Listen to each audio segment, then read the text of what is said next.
Hello everyone, good morning to all of you. कैसे आप लोग? उम्मीद करता हूँ बढ़िया होंगे।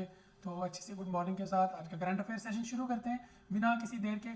तो आपसे रिक्वेस्ट करता हूँ कि अपनी नोटबुक और पेन साथ में ले लें ताकि जितने भी करंट अफेयर हैं वो आप लोग राइट डाउन कर लें और ताकि आपको उसकी डिस्क्रिप्शन भी लिख लें ताकि आपको दोबारा से जो है वो कहीं ढूंढना ना पड़े। वो करंट अफेयर के जो हमने पढ़े थे आपके पास पूरा रिकॉर्ड होना चाहिए। ठीक है, तो चलिए आज का सेशन करते हैं शुरू। ठीक है, पहला क्वेश्चन देखते हैं हम।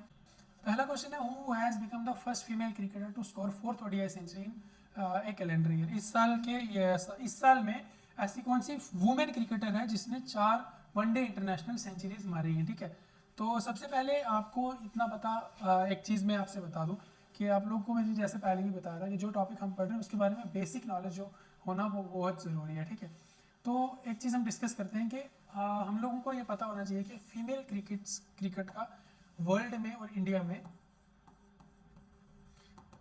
when it has started and how it has started। ठीक है, सबसे पहले आपको पता है वो मेंस क्रिकेट जो है वो स्टार्ट हुआ। वुमेन्स क्रिकेट कब स्टार्ट हुआ, फीमेल क्रिकेट, इसके बारे में हम देखते हैं। फिर हम ये देखते हैं कि ये वो कौन सी प्लेयर है जिसने इसी साल में 4 सेंचुरीज वनडे इंटरनेशनल में लगाई हैं। सबसे पहले हम देखते हैं कि वर्ल्ड फीमेल क्रिकेट में, वर्ल्ड जो है सबसे पहले वर्ल्ड में कब फीमेल क्रिकेट खेला गया। ठीक है, अच्छा देख, इसमें जो स्टार्ट देखने को मिला वो 1745 में देखने को मिला, जो इंग्लैंड में, और वो कुछ लोकल लेडीज़ के बीच में था, लोकल्स के बीच में था। वो कुछ ऐसा नहीं था कि इंटरनेशनल था या किसी के बीच में टूर्नामेंट था या कुछ भी था, मतलब है ना।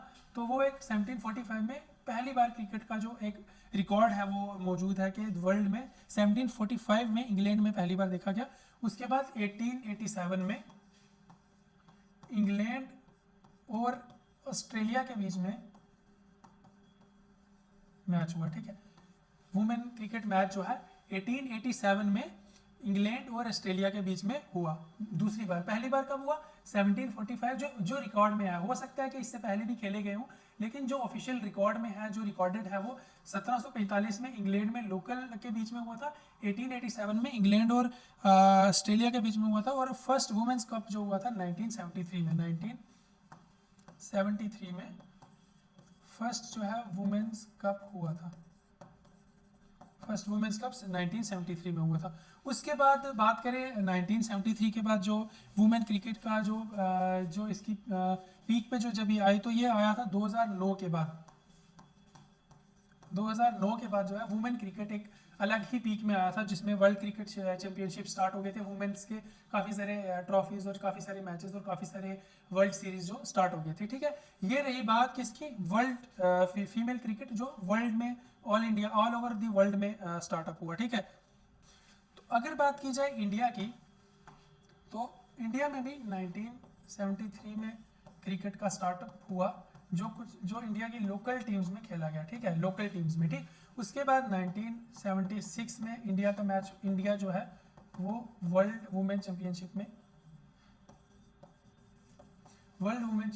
इंडिया ने पार्टिसिपेट किया। कब? 1976 में वुमेन क्रिकेट चैंपियनशिप। ठीक है, वुमेन क्रिकेट चैंपियनशिप में इंडिया की वुमेन्स ने जो है वो पार्टिसिपेट किया। उसके बाद जो है इंडिया में देखा जाए तो 2000 के बाद इंडिया का जो है क्रिकेट में वुमेन्स, इंडिया का जो है वो बहुत ही हाई पिच पे देखा गया, बहुत ही एक्सट्रीम लेवल पे देखा गया, और बहुत ही अच्छे अच्छे प्लेयर्स जो हैं वो देखे गए इंडिया के 2000 दशक के बाद। ठीक है, तो ये है कुछ इंडिया की history.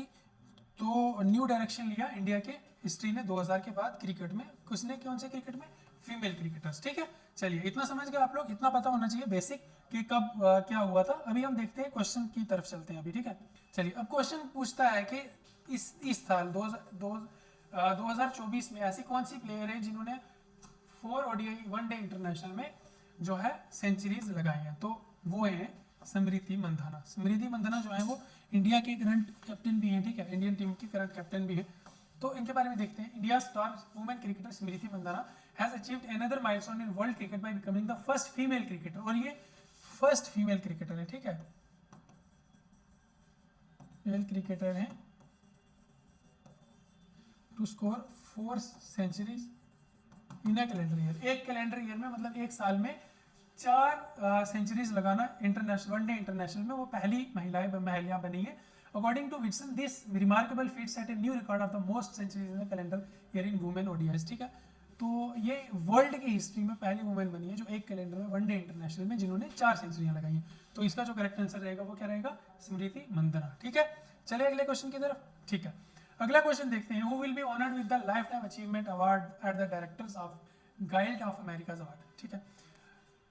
Director guilds of America award जो है उसमें किसको लाइफ टाइम अचीवमेंट अवार्ड मिला है, ठीक है। सबसे पहले आपको बता दूं, लाइफ टाइम अचीवमेंट अवार्ड उसको दिया जाता है जिसने अपनी फील्ड में, इंडस्ट्री में बहुत ज़्यादा अच्छे से काम किया हो, जिसने बहुत डेडिकेशन दिखाया हो, जो एक रिमार्केबल हिस्ट्री जिसने क्रिएट की हो, उसको जो है लाइफ टाइम अचीवमेंट अवार्ड दिया जाता है। ये मोस्टली जो है वो मूवीज़ के डायरेक्टर्स को और जितने भी बायोग्राफीज या बायोपिक्स इन पे बनती हैं उनके डायरेक्टर्स को या जो भी अच्छा काम करते हैं उनको ये अवार्ड दिए जाते हैं, ठीक है। चलिए देखते हैं अभी किसको ये अवार्ड मिला, एक बार रिपोर्ट देख लेते हैं फिर आपको आंसर बताता हूँ, ठीक है। Veteran film maker Ang Lee will be honored with the prestigious Lifetime Achievement Award at 77th Annual Direction Guild of America (DGA) Award on February 8, 2024. The DGA Lifetime Achievement Award was first presented in 1953. सबसे पहली बार जो दिया गया था वो 1953 में दिया गया था और ये उनको दिया जाता है जो अपनी फील्ड में बहुत अच्छा करते हैं। फॉर एग्जांपल जो इंडस्ट्री में या फिल्म इंडस्ट्री में जो बहुत अच्छा करते हैं उनको ये अवार्ड दिया जाता है, ठीक है। तो इस बार जिनको मिला है वो किनको मिला है, एंग ली को, ठीक है। चलिए इसका जो करेक्ट आंसर वो क्या है, ऑप्शन सी एंग ली। इतना समझ आ गया। चलिए अगला क्वेश्चन है, what position did India secure in the Asian women handball championship 2024।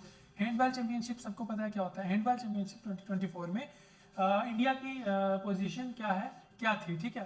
तो जो आपको जो भी स्पोर्ट्स के साथ कनेक्टेड है या जो भी करंट अफेयर देखते हैं उनको ये पता होगा कि रिसेंटली जो है हैंडबॉल मैच था, टूर्नामेंट था, उसमें इंडिया की क्या पोजीशन रही है उसके बारे में हम लोग डिस्कस करेंगे, ठीक है।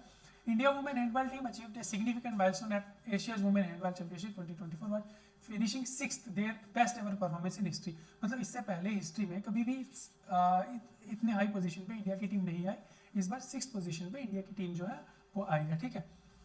The team faced it of challenge against China in 5th-6th place playoff. China के सामने इनका मुकाबला था और इसका जो करेक्ट आंसर है वो है 6th, ठीक है स्टूडेंट्स, समझ गए इतना। चलिए अगला क्वेश्चन देखते हैं, Who has been appointed by Gujarat Giants at their bowling coach। Gujarat Giants के बॉलिंग कोच किसको अपॉइंट किया गया है, ठीक है। गुजरात जेंट्स एक आईपीएल की टीम है जो आईपीएल में जो बहुत अच्छा करती है गुजरात जेंट्स, ठीक है। और आईपीएल में इसमें इसको ये क्वेश्चन पूछा गया है कि गुजरात जेंट्स का जो है बॉलिंग कोच वो किसको बनाया गया है, ठीक है। तो आपको पता होना चाहिए कि गुजरात जेंट्स जो है वो सीवीसी पार्टनर्स की जो एक कंपनी है, ठीक है, सीवीसी पार्टनर्स, ठीक है, उनकी कंपनी है, वो इसके ओनर्स हैं और जो इसके कैप्टन है वो हैं शुभमन गिल, इसके जो कैप्टन है, ठीक है। चलिए तो इसने पूछा है कि गुजरात जेंट्स का बॉलिंग कोच को कौन है इस बार का, ठीक है। चलिए रिपोर्ट देखते हैं फिर आपको आंसर बताते हैं। Gujarat Giants recently appointed Praveen Tambe as the bowling coach with while Australia Denly Marsh has joined the team as the batting coach. Denly Marsh जो है वो बैटिंग कोच हैं और जो है परवीन तामे इसके जो है बॉलिंग कोच हैं। Ahead the women premier league 2024 Mitchell Klinger who joined the team as the last season will remains the Gujarat Giants head coach. जो हैं मिचेल क्लिंगर जो गुजरात जेंट्स के हेड कोच इस बार रहेंगे, ठीक है। तो इसका करेक्ट आंसर क्या बनेगा, Praveen Kumar, who has been appointed by Gujarat Giants. Bowling coach कौन है, प्रवीण कुमार, ठीक है, समझ गए इतना। चलिए अगला क्वेश्चन देखिए, ठीक है। What is the primary aim of One Nation One Election Initiative? One Nation One Election Initiative क्या है One Nation One Election? चलिए समझते हैं। जिसको अगर पता है तो कुछ तो वो कमेंट सेक्शन में बता दें, ठीक है। One Nation One Election क्या है एक बार देख लेते हैं हम। चलिए सबसे पहले देखते हैं कि इसकी हिस्ट्री क्या है। दिसंबर 12, 24 में यूनियन कैबिनेट ने अप्रूव किया कि इसको वन नेशन वन इलेक्शन को, कब, दिसंबर 12, 2024 में। इसका मोटिव क्या है वन नेशन वन इलेक्शन का, कि election in at a one time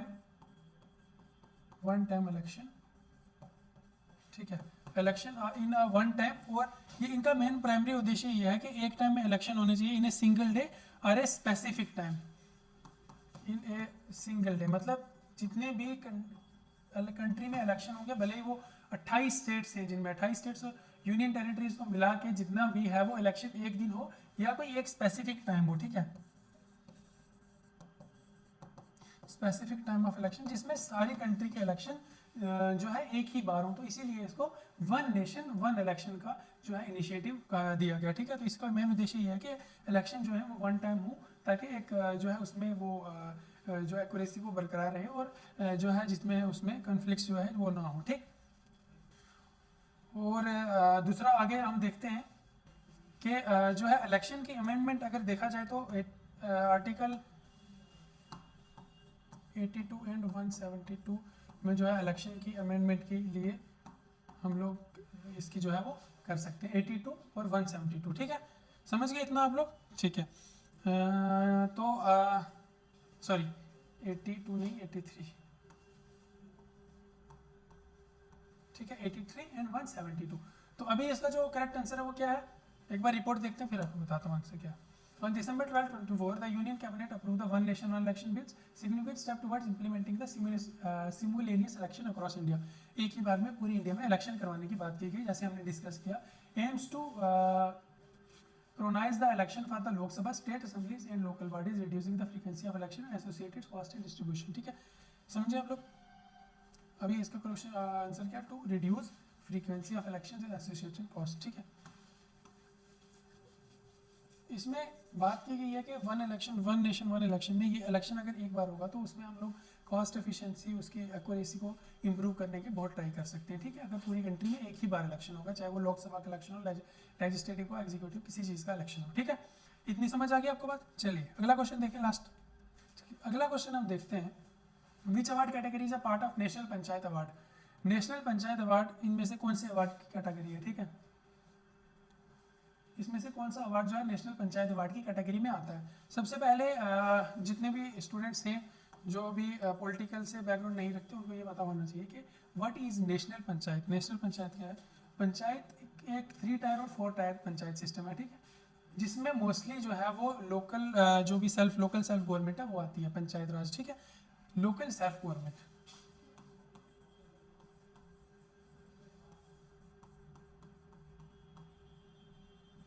local self government, ठीक है। लोकल सेल्फ गवर्नमेंट क्या होती है, जो भी जितने भी विलेज लेवल या लोकल लेवल या हम बात करते हैं ब्लॉक लेवल या तहसील लेवल या डिस्ट्रिक्ट लेवल, जितने भी गवर्नमेंट्स होती हैं, जो पंचायत्स होती हैं, जो एक स्पेसिफिक एरिया का टेक ओवर करती हैं, जो उसकी डेवलपमेंट में काम करती हैं, वो होते हैं जो वो हैं पंचायत राज लोकल सेल्फ गवर्नमेंट, ठीक है। लोकल सेल्फ गवर्नमेंट 3 टाइप की होती है जो हम देखेंगे अभी। पहली हम लोग बात करते हैं, पहला आता है ग्राम पंचायत,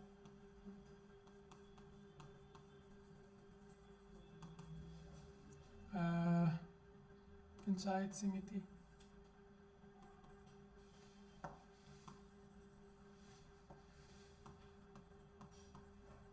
पंचायत समिति, जिला परिषद।